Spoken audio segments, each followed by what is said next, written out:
Hey guys, welcome back to another video. Today we are going to have a look at why the Hyundai Creta and the Kia Seltos rule the Indian market. Let's just start with your neighborhood. Ever wondered why there's so many Cretas and Seltoses around you? Or ever wondered why so many people are buying them? Have all of them just become less creative? Or are all of them just following the neighbor? Or really, is Shah Rukh Khan and Tiger Shroff become that influential? Well, these two cars are planned and placed very carefully to manipulate you into thinking that they are the best value for money. So let's take a look on why people decide to buy the Hyundai Creta and the Kia Seltos. And while you're at it, do subscribe to the tribe and do hit the like button. So the very first thing before we jump in, let's understand the market. You're looking at the most popular and ever rising segment in India, the SUV segment. And you don't want the small sub 4 meter SUV, you want all the 6 inches. Let's say you got yourself a healthy 15 to 20 lakh rupees. So let's take a look at the contenders. Well, you have the Renault Duster, the Nissan Kicks, the XUV 500, the Jeep Compass, Kia Seltos and the Hyundai Creta. The reason we are not including MG Hector and Kia Seltos is because both of them were launched very recently and we are going to be talking a lot of history in this. So let's start with the Duster. The Duster faces trouble right away. This is the 2012 Renault Duster and this is the 2020 Renault Duster. You can actually spot the difference with it. There are actually just 7 differences. The headlamps, front bumper, the grille, the alloy wheels, the rear tail lamp, exterior color options, interior color options and a touchscreen. While the world got the all-new Duster in 2018, all we got is a facelift after a facelift. So let's be honest, unless and until you're a hardcore Duster fan, you're not going to buy this. And Duster being in the market for 8 years, you probably know some uncle in your family who's already got a Duster for far more cheaper than what you're going to get it now. Let's say 5% of you Duster fanboys do decide to go in. Let's look at the next car, the Nissan Kicks or the funkier Duster. While the Nissan did share its engine and platform with the Duster, it was much more funkier and feature rich. Nissan did expect to eat up the youth market with the Kicks, but unfortunately it didn't live up to its hype. The reason being its price point. At its price point, the buyers who could afford it wanted something more subtle and contemporary, while the people who were attracted by its design and feature couldn't actually afford it. This did affect the sales. In fact, it was so bad that at one point, Nissan India's sale was so low that Mercedes-Benz overtook them. Mercedes-Benz, a premium car manufacturer, sold more cars than Nissan in India. Yes, it was that bad. But let's say 1% of you did like the funky Nissan and could also afford it. Let's move on to the third and the most sensible and practical car here, the Mahindra XUV 500. India's very own Star Kid, radically designed and correctly priced. It was doing what the 2020 Thar is doing now back in 2011. There was no reason why you shouldn't buy one. The feature-loaded cheetah-looking car could seat 7. It got Mahindra's name outside the rural market into the urban jungle.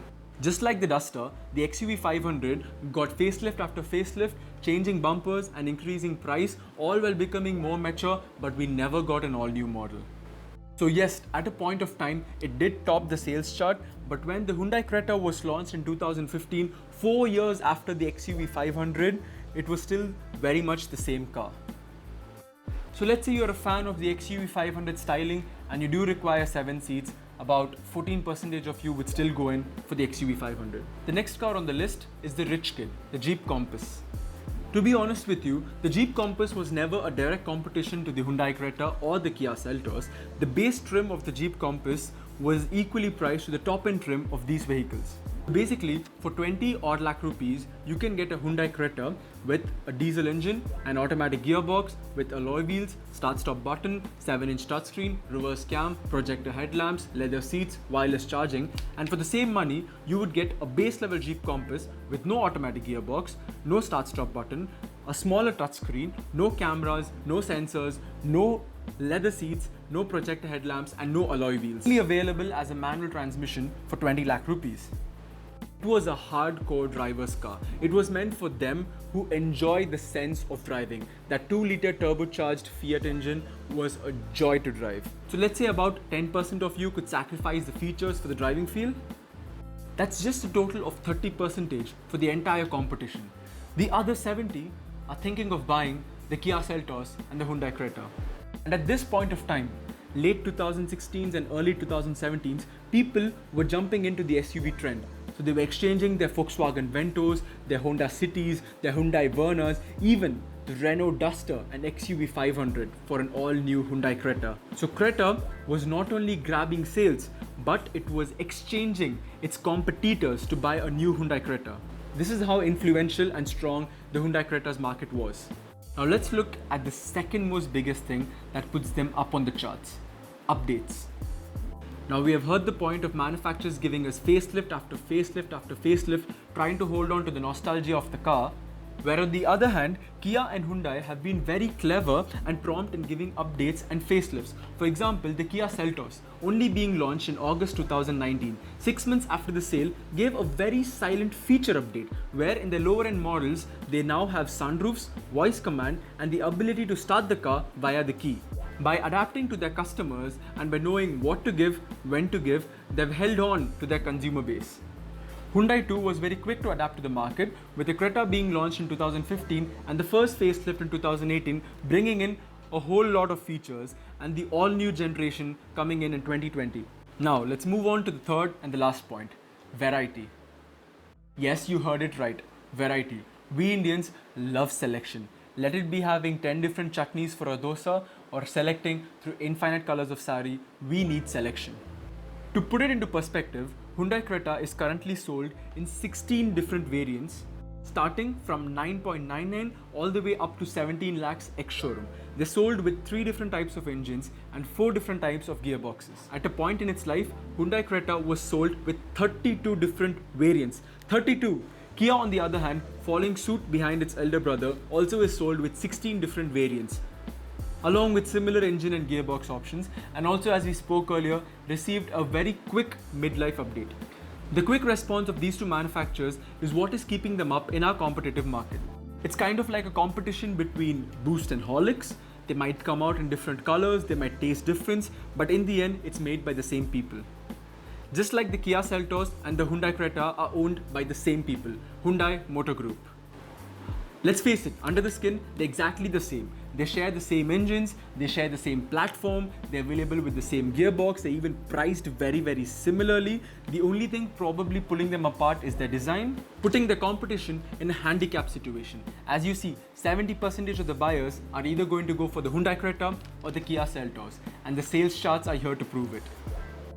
So when you opt for a 15 to 20 lakh car, you're not looking at the competition. You're just looking at buying the Creta or the Seltos. They've been very clever in creating a competition amongst themselves and keeping the customers so busy that they do not think outside the box. No way Hyundai alone or Kia alone would be able to sell 15,000 plus units every single month. They've put up an excellent strategy by creating a competition amongst themselves, by making the customer think Creta or Seltos. Nothing else really matters. Well, is it fair to the other manufacturers? Is it acceptable? It depends.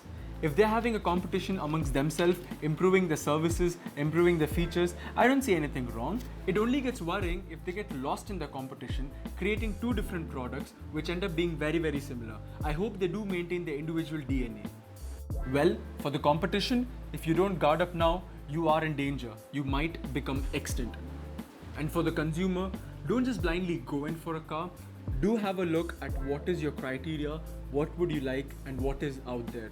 And if comfort is your piece of cake, do go in for sedans. This is a change from a regular type of videos. If you do like this insight, do let us know on which car or brand you'd like to see an insight next. Until the next video, take care.